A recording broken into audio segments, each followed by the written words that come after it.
Hi students, I am Upasana. Welcome to win study. तो students, आज हम डिस्कस करने जा रहे हैं एक्सरसाइज 10.2 का क्वेश्चन नंबर 7। तो स्टूडेंट्स स्टार्ट करते हैं। क्वेश्चन नंबर 7 में हमें क्या बोल रहा है? बोलता है two concentric circle are radii 5 centimetre and 3 centimetre, find the length of the कोड of the large circle which touches the smaller circle. देखो स्टूडेंट्स, हम हमेशा सर्कल की बात करते आए हैं, लेकिन फर्स्ट लाइन में वो बोल रहा है कि दो कोसेंट्रिक सर्कल बनाने हैं, जो कि मैंने आपको बोर्ड पे बना के दिए हैं। ओके, सर्कल तो सुना था, लेकिन ये कोसेंट्रिक मतलब क्या हुआ? तो बेटा, कोसेंट्रिक सर्कल का मतलब होता है कि एक ही सेंटर से दो सर्कल ड्रॉ किए होंगे। यानी कि आपने एक बार यहां पे कंपास रख के एक सर्कल बनाया, फिर यहीं पे कंपास रख के एक बार फिर से सर्कल बनाया, कंपास खोल के। ठीक है, थोड़ा सा बढ़ा लिया, तो जब आपने थोड़ा बढ़ाया होगा तो उसकी रेडियस भी तो ज्यादा हुई होगी। देखो मैंने क्या किया, कंपास से एक सर्कल बनाया और ये एक सेंटर हो गया। फिर मैं क्या करूं, यहीं पे थोड़ी सी कंपास खोल के एक सर्कल और बनाऊं, तो वो बड़ा सर्कल बनेगा। जब मैं कंपास को खोलूंगी तो वो बड़ा सर्कल बनेगा, यानी कि उसकी रेडियस भी क्या होगी, फिर ज्यादा ही होगी। जो बड़ा सर्कल होगा उसकी रेडियस भी क्या होगी बेटा, ज्यादा ही होगी। चलो, ये तो मैंने आपको समझाने के लिए जस्ट बनाया। आगे देखिए, इस लाइन का मतलब समझ आ गया। आगे बोलता है are radii 5 centimetre and 3 centimetre. बोलता है एक की रेडियस दी गई है 5 सेंटीमीटर और एक की रेडियस दी गई है 3 सेंटीमीटर। बोलता है find the length of code of the large circle which touches the smaller circle. बोलता है आपको क्या करना है, फाइंड करनी है, यानी कि आपको एक कोड बनानी है। किस पे? लार्ज सर्कल पे, और वो टच करती हुई जानी चाहिए स्मॉलर सर्कल पे। समझ आ रहा है? आपको एक कोड बनानी है, किस पे? बड़े सर्कल पे, और वो टच करती हुई जानी चाहिए स्मॉलर सर्कल पे। यानी कि आपको उस फाइंड क्या करना है, कोड की लेंथ फाइंड आउट करनी है। आपको क्वेश्चन में ये पूछा था। दो कोसेंट्रिक सर्कल हो गए, यस, एक की रेडियस 3 सेंटीमीटर दी है, एक की रेडियस 5 सेंटीमीटर दी है। जो छोटा सर्कल होगा उसकी रेडियस 3 सेंटीमीटर होगी, जो बड़ा सर्कल होगा उसकी 5 सेंटीमीटर होगी। आपको क्वेश्चन में पूछा गया है कि आपको एक कोड बनानी है जो कि लार्ज सर्कल पे बनानी है, और उसका जो टच करना है आपको वो स्मॉलर सर्कल के साथ करना है। क्वेश्चन में दिया क्या गया है, आपको जो कोड बनानी है उसकी लेंथ फाइंड आउट करनी है, ये आपको क्वेश्चन में पूछा गया है। तो अब देखो, ये कोसेंट्रिक सर्कल का तो आपको पता चल गया कि एक ही सेंटर से दो सर्कल ड्रॉ हुए, यानी कि दोनों सर्कल का सेंटर क्या आपका सेम। ओके, अब देखिए ये छोटा सर्कल है तो इसकी रेडियस भी तो कुछ होगी। तो मैंने यहां पे बना ली 3 सेंटीमीटर।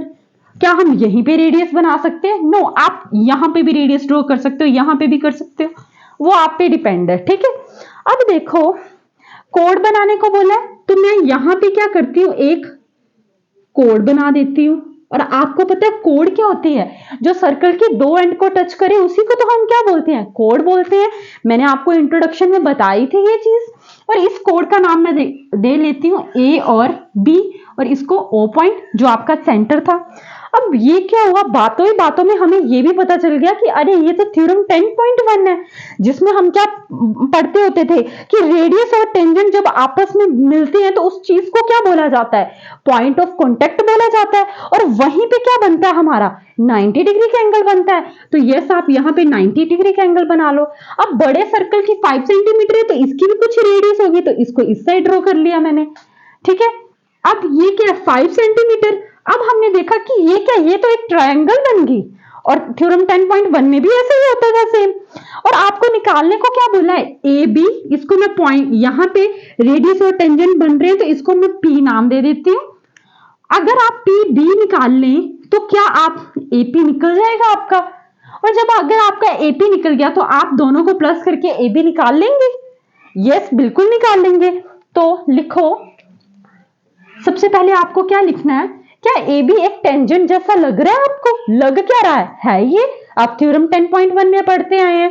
तो लिखिए A B is a tangent at a point P.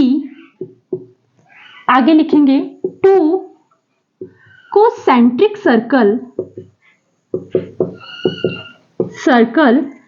Radii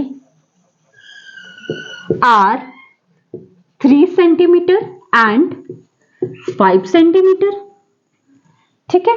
अब देखो जो एंगल P है क्या वो 90 डिग्री का एंगल बना रहा है? यस बना रहा है। क्यों? क्योंकि थ्योरम 10.1, तो आप लिखेंगे the tangent at any point of a circle is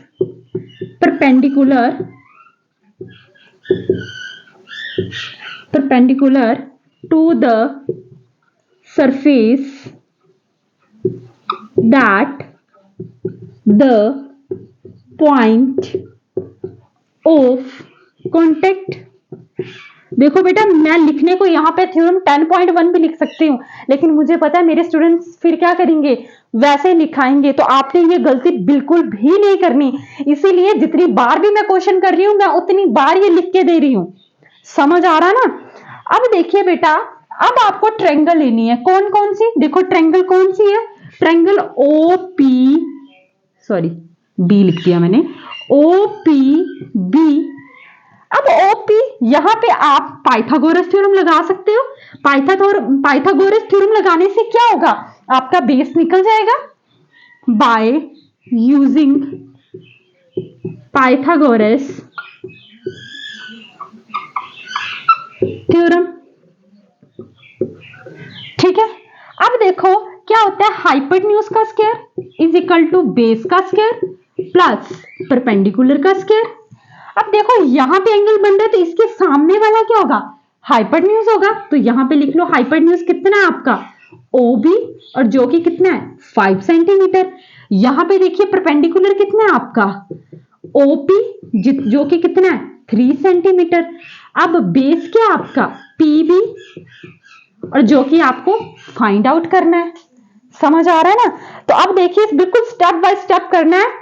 अगर आप काटते हैं क्वेश्चन को तो फिर टीचर भी मार्क्स उसी हिसाब से देगा आपको, ये याद रखना मेरी बात। अब देखो हाइपोटेन्यूज क्या आपकी OB का square is equal to base क्या आपका PB का स्क्वायर प्लस परपेंडिकुलर क्या आपका OP का स्क्वायर। OB का स्क्वायर मतलब 5 का square is equal to PB तो आपको निकालना है प्लस 3 का square.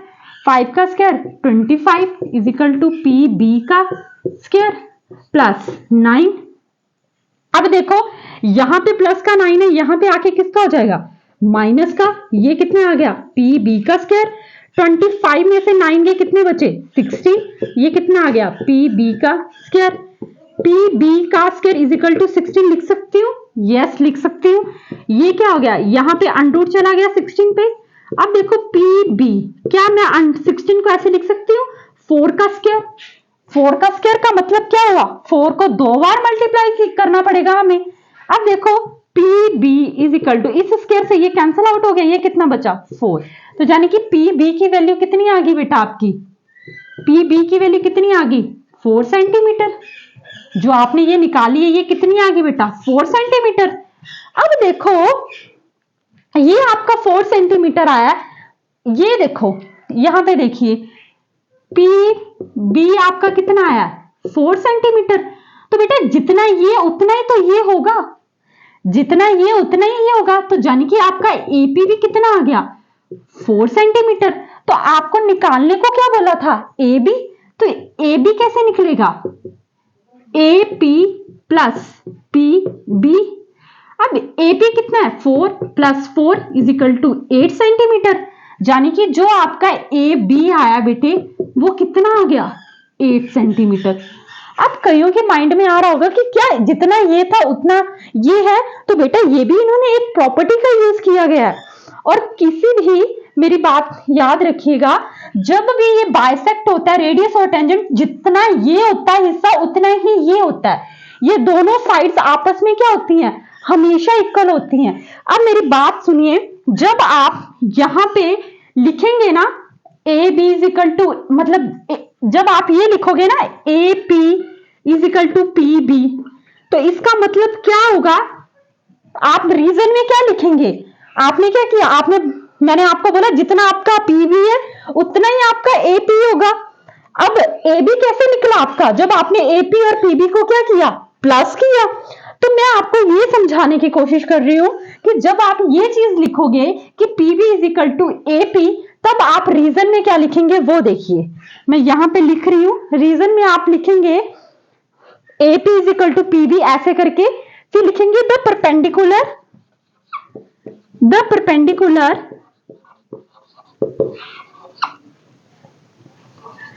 drawn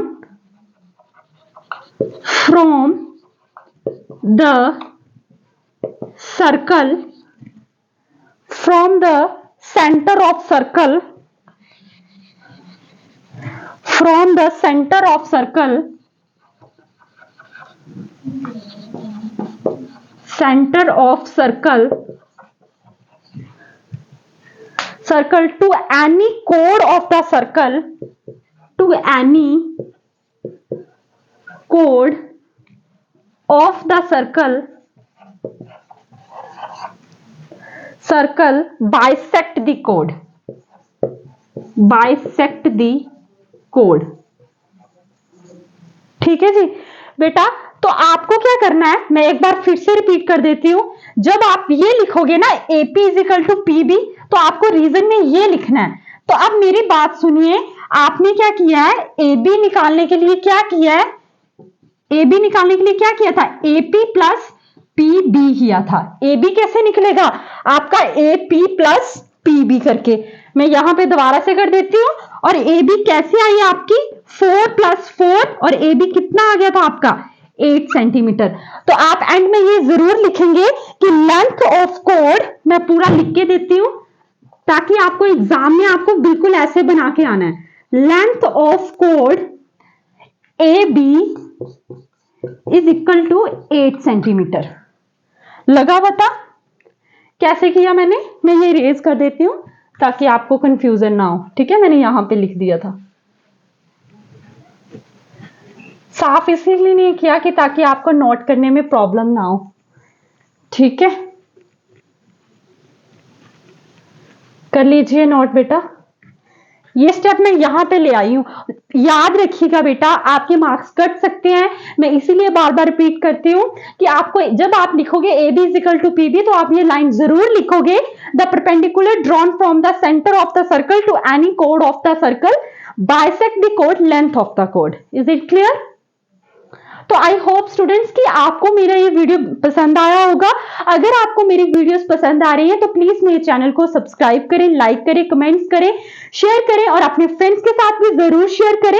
and thank you so much मेरी वीडियो को देखने के लिए।